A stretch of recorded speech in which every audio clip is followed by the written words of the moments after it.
of YouTube? My name is Steve Gray and thanks for watching. So in today's video, I am going to be talking about my custom, one-of-a-kind guitar, Squire Strat, that is completely customized to my own personal specifications. So as you saw in the first little clip there, that was just me playing it on the clean channel. Currently, I am not going to do a full demo of it because I am sitting down and there's a lot of interference that I get with the single coils off of my computer laptop that I got sitting in front of me. So I'm going to take this guy off my head for a second. So what we have here is a fresh off the boat, directly from China, loaded pickguard. They are Seymour Duncan Invader copies. They are not Seymour Duncan Invaders. A lot of people have already been asking me, are they Seymour Duncan Invaders? Why'd you go spend $200 on a loaded pickguard for a guitar that's not worth $50? And the simple answer is I did not. I got the pickups for a whole $30, complete set, loaded pickguard. I did have to buy a new input jack. I got a Switchcraft jack in there because the one I had before was chopped up. The old pickguard, there was something wrong with the pickups because I did try soldering that back together. I have limited electrical knowledge, but I know enough to solder 3 wires together, which I did for this guy. Is basically all I needed to do was solder the input jack on the positive and the negative. I looked up, thank God I looked up which was which before I started doing it, because I was like, oh, what if I solder them to the wrong wires? And then, yeah, that would be bad. And there's also one wire in the back that you solder to the trem plate. I don't have a trem cover currently.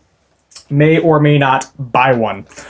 So what I did to this guitar basically altogether was I just took some sandpaper and a electric sander, sanded it down to almost completely bare wood. There were a couple spots that I was fighting where actually I rounded this off more than it should be. A couple spots I did that by accident with the sander.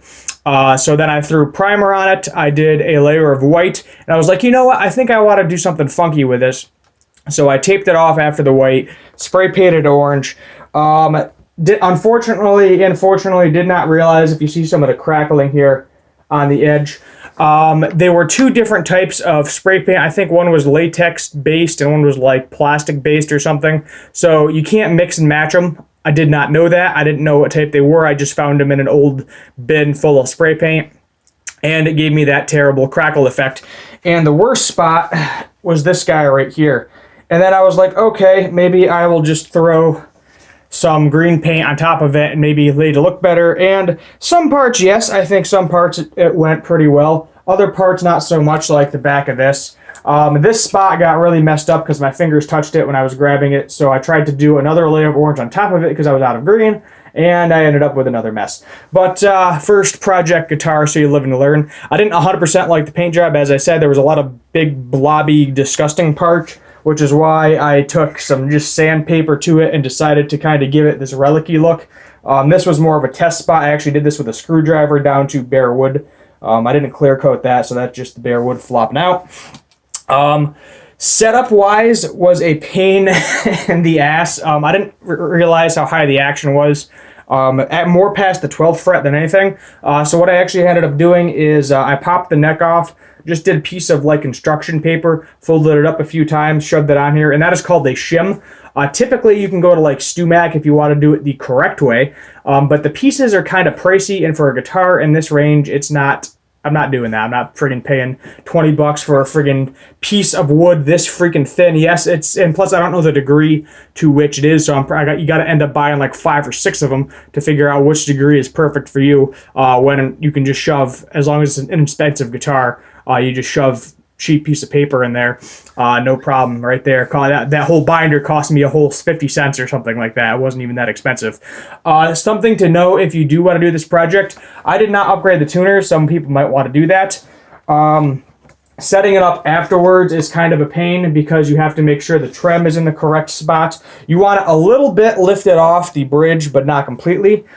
Truss rod, you want a little bit of a bow, not a lot. This one's actually pretty straight because of the shim. There is a hair of a bow. I don't know if you can see it on camera or not.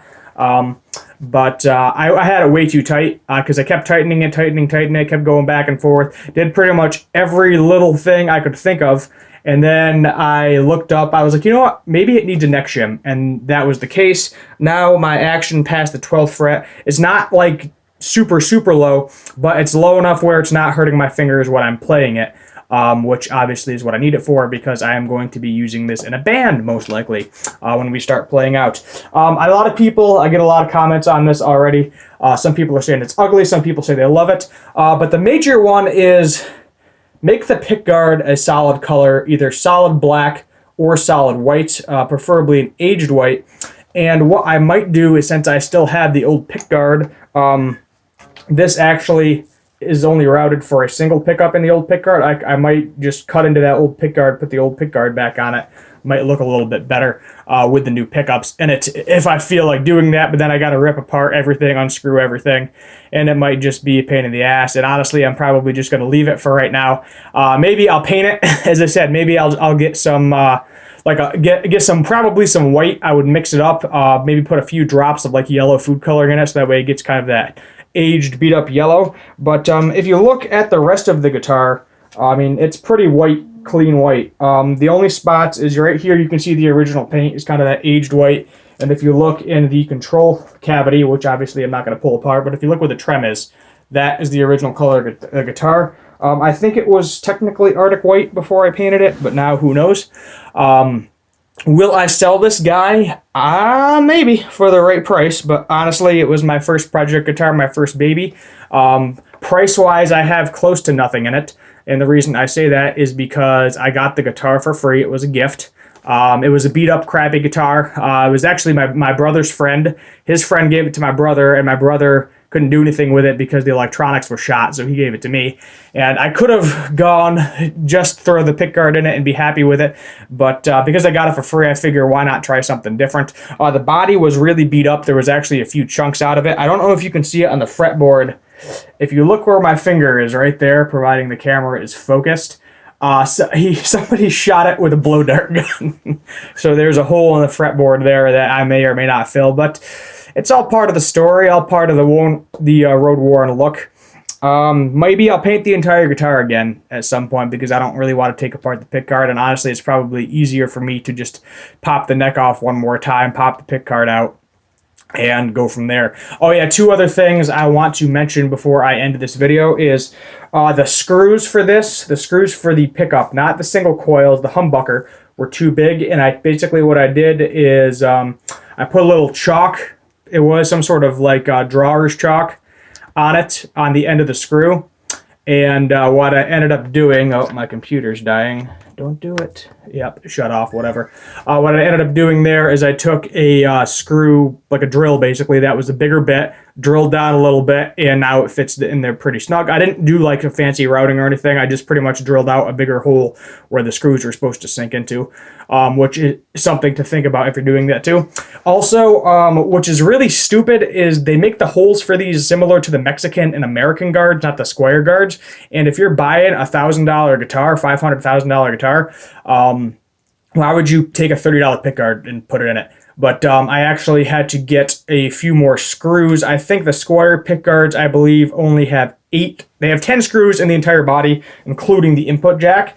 So I had 10 screws. So I was short, I think, 10. Is it 10 or 11? I think it's 10 screws, including the input jack. But I needed 2 screws for, I think I needed 2 extra screws, 2 or 3.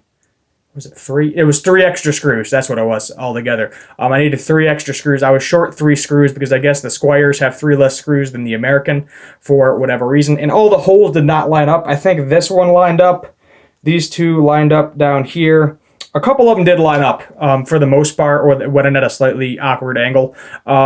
But a few of them, I just drilled a smaller hole out, or you can do it the easy way like I did, because I didn't want to drill every hole. And I just kind of forced it in there. Forced it in the wood. It's small enough where it's not really going to crack and crinkle the wood and give any damage to the guitar. And if it does, it's a $100 guitar, so, I mean, whatever. I personally don't care. Some of you, that $100 guitar is your baby, and you set it up for your baby. So you might want to do it the correct way, which would be just to drill into the body and do it that way. So thank you for watching this video. If you want to hear more of this guitar, maybe throw on some distortion and crazy jazz like that, to leave a comment down below, let me know. Maybe I'll do a comparison of this guy versus the Telecaster, because you guys seem to like the comparison videos so much when I do them, since my Les Paul 100 versus Les Paul Standard videos got like 3,500 views on that thing. That's my highest video, and thank you for supporting me. Thank you for watching. Thank you for subscribing.